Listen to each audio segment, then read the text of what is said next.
promotion any illegal activities. All content provided by this channel is meant only for educational purposes. Cooch Behar পৌর এলাকার রাস্তাঘাটগুলো এখন যেন হয়ে উঠেছে দুর্ঘটনার আঁতুড়ঘর।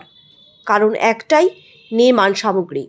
কোচবিহার পৌর এলাকার যে সমস্ত নবনির্মিত ভবন, বাড়ি, দোকানপাট হচ্ছে তার বেশিরভাগ নির্মাণ সামগ্রী, যেমন বালি, পাথর থেকে শুরু করে ইট, বজরি সবই রাখা হচ্ছে রাস্তায়।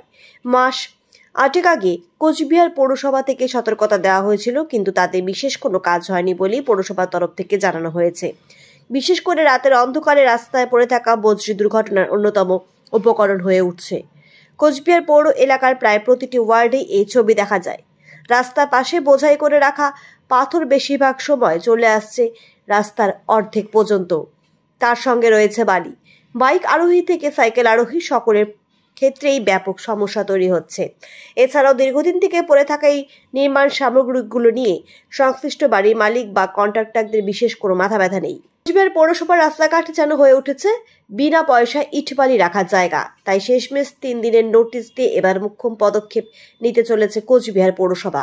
মঙ্গলবার দিন থেকে কোচবিহার পৌর এলাকায় প্রতিটি ওয়ার্ডে মাইকিং করতে শুরু করেছে পৌরসভা। সময় 3 দিন। কোচবিহার পৌরসভার পৌরপ্রধান রবীন্দ্রনাথ ঘোষ বলেন, 3 দিনের মধ্যে সমগ্র নির্মাণ সামগ্রী যার যার বাড়ির সীমানার ভেতরে না নিয়ে গেলে প্রয়োজনে আইন মোতাবেক ব্যবস্থা নেবে পৌরসভা। সেক্ষেত্রে বাজেয়াপ্ত হয়ে যেতে পারে নির্মাণ সামগ্রী। নোটিশ জারি করার 3 দিনের মধ্যে সরিয়ে নিতে হবে রাস্তায় পড়ে থাকা ইট, বালি, পাথর।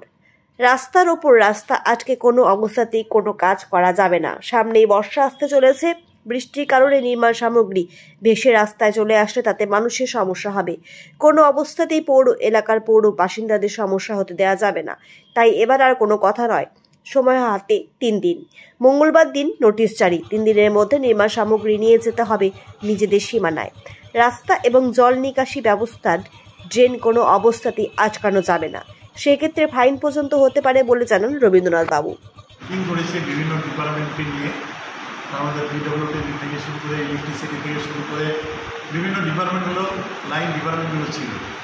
এ ব্যাপারে বিভিন্ন নির্দিষ্টভাবে আলোচনা হয়েছে এবং আগামী মঙ্গলবার থেকে এটা আমরা সারা শহরে আমরা মাইকিং করব।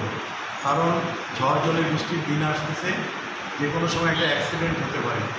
আর আরেকটা জিনিস হয়, এই রাস্তার পরে ইট বালু পাথর রাখার কারণে ইট বালুগুলো বৃষ্টির জলে ধুয়ে ড্রেনে গিয়ে ড্রেনটাকে ভর্তি করে দেয়। ড্রেনের জল নিকাশি ব্যবস্থাটাও বিপর্যস্ত হয় এবং পরিবেশেরও দূষণ হয়। এই যে ইট বালির যে ধুলাটা উড়ে তাতে পরিবেশ দূষণ হয়।